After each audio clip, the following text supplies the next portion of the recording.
Okay, in this episode, we're going to look at more objects and different objects and what their rotational inertia is.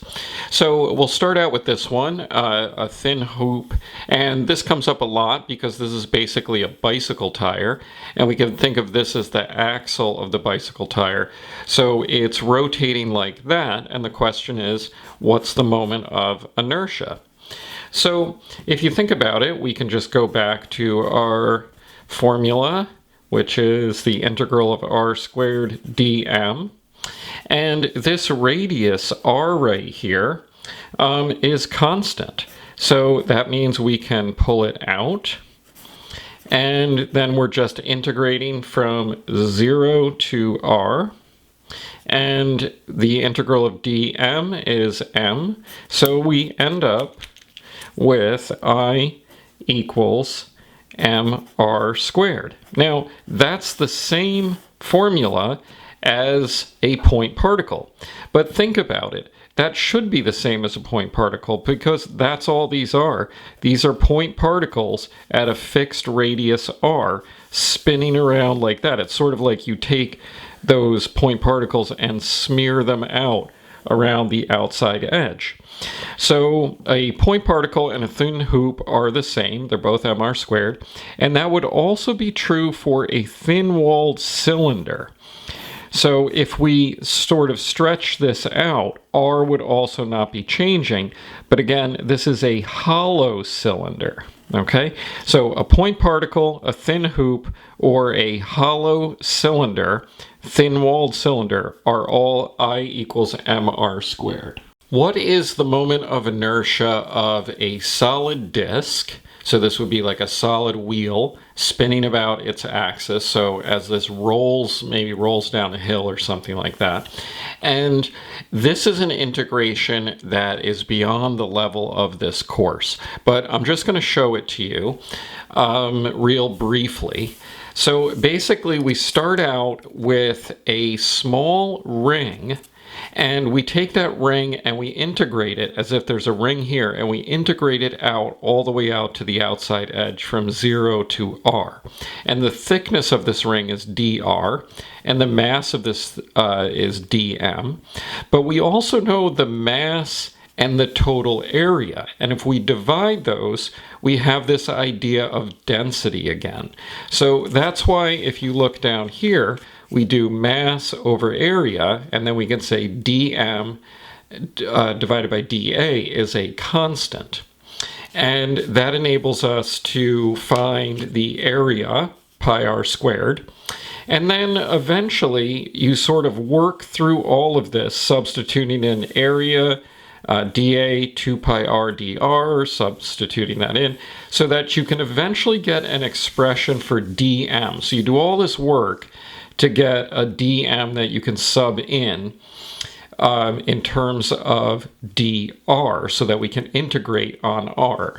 So what do? You take this and you bring it up here and you sub it in for dm. So you did all this work, this sort of side step, so you could sub that in and you end up with this. So once you do that, you sort of rearrange things, you pull out the constants, the mass, big R, and this is the little r, that's the r of the changing r, and that's the same r, so that becomes r cubed.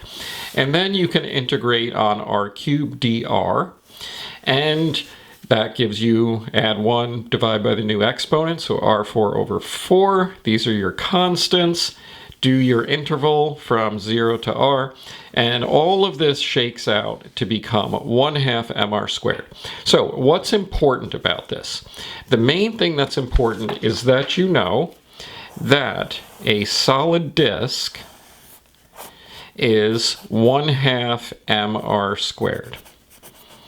Now, you can memorize this if you want, but in most problems, they're going to give this to you before you start to solve it.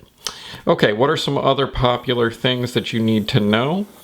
Take a solid sphere. It's hard to draw this. So this is a sphere. This could be like a steel ball or a bowling ball or a pool ball or something like that. And that comes out to 2/5 mr squared, and the integration for that is super complex, tons and tons of steps on that. So also beyond the scope of this course, and I'm not going to do it here. What else do you need to know? Well, a hollow sphere. So the picture is going to look the same, but basically this is the idea of a thin hoop made into a sphere, and the moment of inertia of that is 2/3 mr squared. Again, in pretty much all of the problems that you're going to do, you are going to be given these moments of inertia. Okay, what is the moment of inertia of a solid rod that is rotating around an axle or some fixed point axis that's 1/4 the length, so halfway between the center and the end? And to do this, we're going to need the parallel axis theorem. So what's the parallel axis theorem? If you remember, it's I parallel equals I com plus md squared. So this is good practice to do this one because we haven't done this. And we would say that I parallel is equal to I com. Well, you need to know I com for a rod. And if you remember, a rod spinning about its center of mass is 1/12 ml squared. And then that's going to be plus m. And then what is d defined as? D is defined as the distance from the center of mass to the new axis of rotation, as long as those two axes are parallel to each other. And they are, so that becomes 1/4 L, but we have to square it.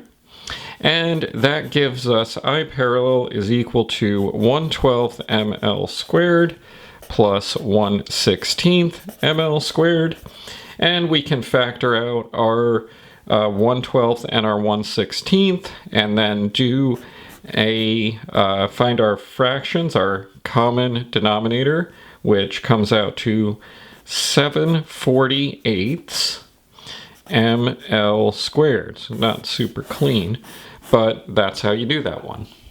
This will be another good practice problem. So the question is, we have a solid disk, and let's say we drill a hole through the disk right here, and we put a rod through there so that the disk rotates around this point instead of its center. So we've forced a new axis of rotation, and we're going to define this as r/2, so halfway out. And the question is, what's the new moment of inertia? Well, again, this is going to be parallel axis theorem. So that's going to be I parallel equals I com plus md squared. So we already figured out just a little bit ago that I com for a solid disk is 1/2 mr squared. And we're going to add to that m.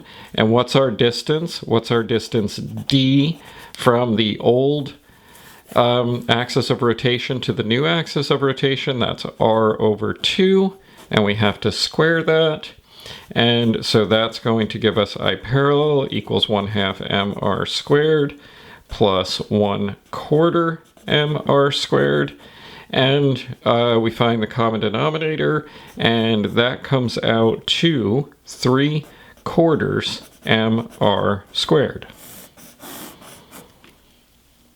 This is a useful formula, but it will probably be given to you.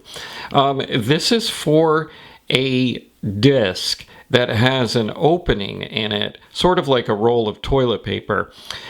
So it's not quite a thin hoop, and it's not quite a solid disk. And the formula for that is 1/2 mr1, so the distance from the center to the inside of this solid material, plus r2, which is from the center to the outside edge.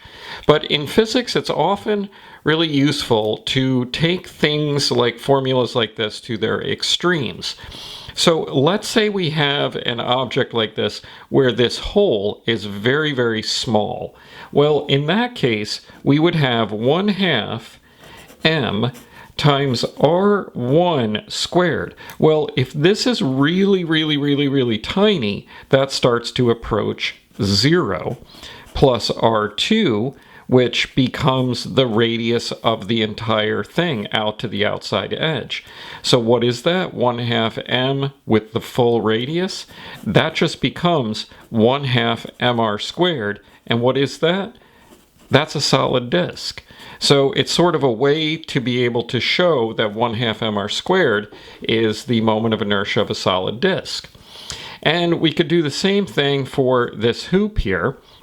We could say 1/2 m, and what is r1 squared in this case? Well, if it's out to this edge right here, then it's basically the same as this outside edge.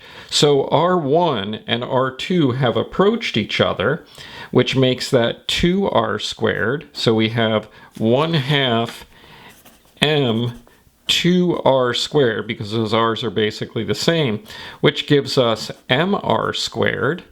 And what does that turn into? That becomes a thin hoop, which we know is mr squared. This type of question comes up quite a bit, where we have to decide who's going to win of two objects rolling down a hill. Now, there's going to be friction. This is going to be static friction, so it's not slipping. So there's a limit to how steep this hill can get. And we'll do the first question. I didn't draw them perfectly. Let's say they're at the same height up the hill. And this is a disc where it's almost a solid disc, and this is a thin hoop. Who's going to win? Well, the one that has the most rotational inertia is going to be the one that's the most difficult to get it to start rotating, to get it to angularly accelerate. So this one, the mass is sort of uniformly distributed, whereas this one, all of the mass is on the outside. So it's harder to get this rolling. Therefore, this, acting more like a solid disk, will win the race.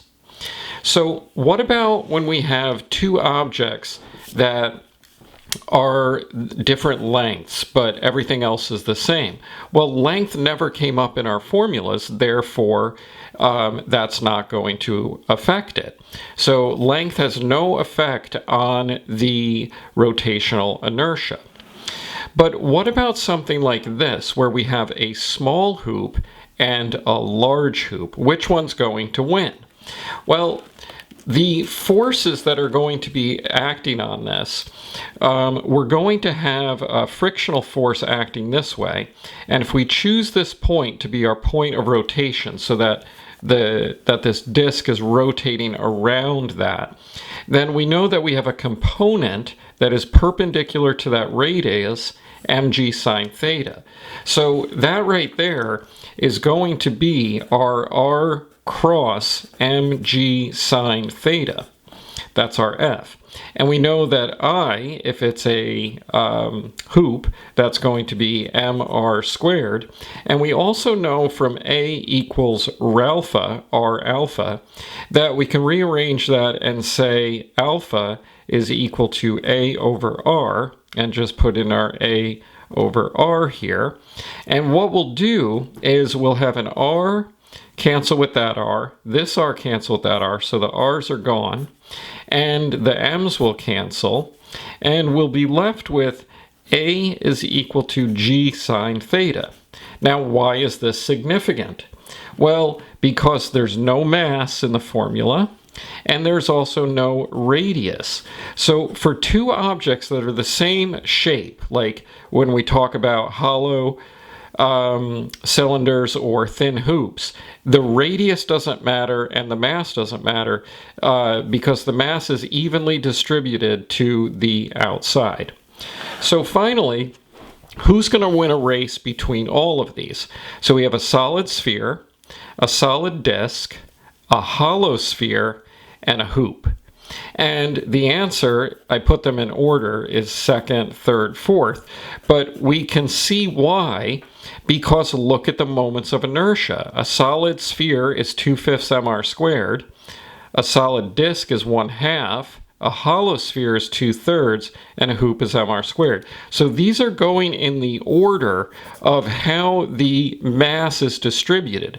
Most of the mass is distributed closer to the center of mass of this, whereas here, as we get further away, then from the center of rotation, the mass is further and further away, so it has more rotational inertia, and it loses the race.